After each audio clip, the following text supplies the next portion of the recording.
Again, just we knew it'd be a game like this going in. There were two great football programs going toe-to-toe.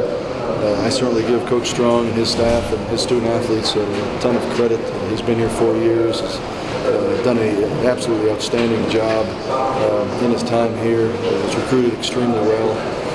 They're very disciplined. They're very athletic.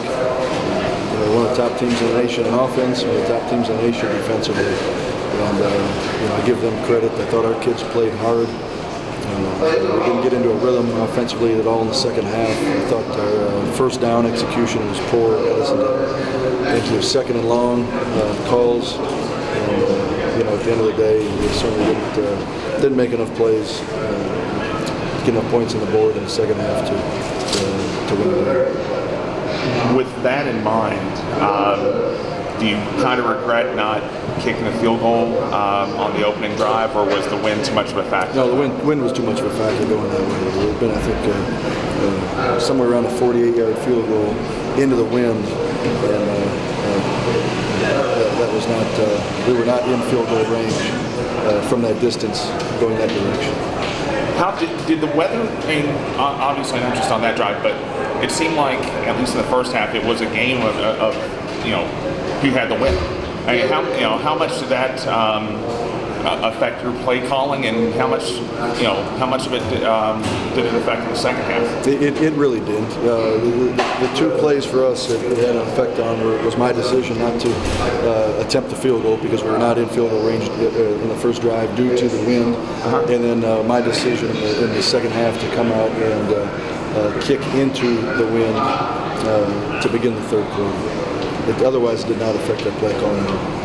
You were able to move the ball in the second quarter. What changed in the second half that kind of stopped that rhythm? Well, I think a number of things. I think it goes back to what I said about first downs. I mean, we just we get the ball first and 10, and we'd have either an incomplete pass to give us second and 10, or we would run it or throw a swing pass to a running back and get tackled for a loss, and now we're on second and 13. And even on that long yardage, if we picked up 7 or 8 yards, it gave us a third and 5, and we weren't converting on third downs. And again, part of it had to do with Louisville's defense. And they're a talented defense, and they get tackles for loss, they get sacks, and again, they're giving up 10 points a game. So I certainly give them credit as well. But again, it's still, with what we do offensively, we're not trying to score 100 points. We're trying to move the chains and get first downs. The points will take care of themselves. When you get in second and long, and third, medium to third and long, we weren't successful in those down distances tonight. As the game went on, Louisville, it became evident that they wanted to feed Dominic Brown. What was he doing that you guys couldn't stop?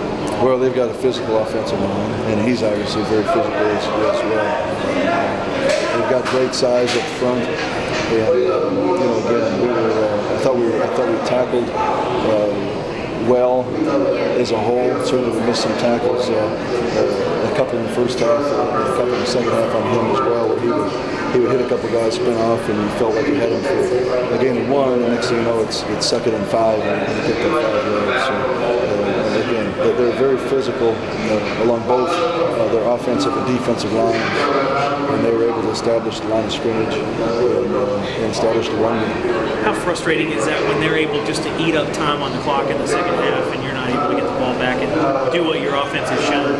Well, I mean, I would say the scenario you just mentioned is frustrating, but I don't see it necessarily that way, because I felt like we had the ball back offensively with enough opportunities to go down and score. If we're going to hold an opponent to 20 points, I feel like offensively, I mean, we're averaging going into the game, I think 37, 38 points. So if we're going to hold an opponent to 20 points, we feel like we have a good chance to win the football game. With what we do offensively, and again, I felt like we had opportunities, we had possessions offensively to get that done, and we just didn't. 2 games in a row where you've had conference opponents with a chance to come back in the fourth quarter and win the game. Where do you move on from there? Well, I mean, those are situations that, well, certainly I don't want to say right now, 20 minutes after the game ended, that those are going to benefit us in the long run, but they are. We've got a true freshman quarterback. We've got one of the best receivers in the country, Deontay Greenberry. We lost him for the game in the first quarter. That certainly affected our production as well. And again, being in these type of close games, these type of situations where you put yourself in and give yourself the opportunity at the end to win it against, as you mentioned, back-to-back opponents, but also back-to-back top 20 opponents. Sometimes I don't want to say it's all you can ask for. We're trying to win by more than just a field goal at the end or overtime. But on the road, sellout crowd, hostile environment, true freshman quarterback, lose one of the best receivers in the nation in the first quarter. Again, going forward, I think it's going to help us. What did he go out with? Was it a concussion or head injury? Yeah. Head injury. So. Anything else? Thanks, Coach.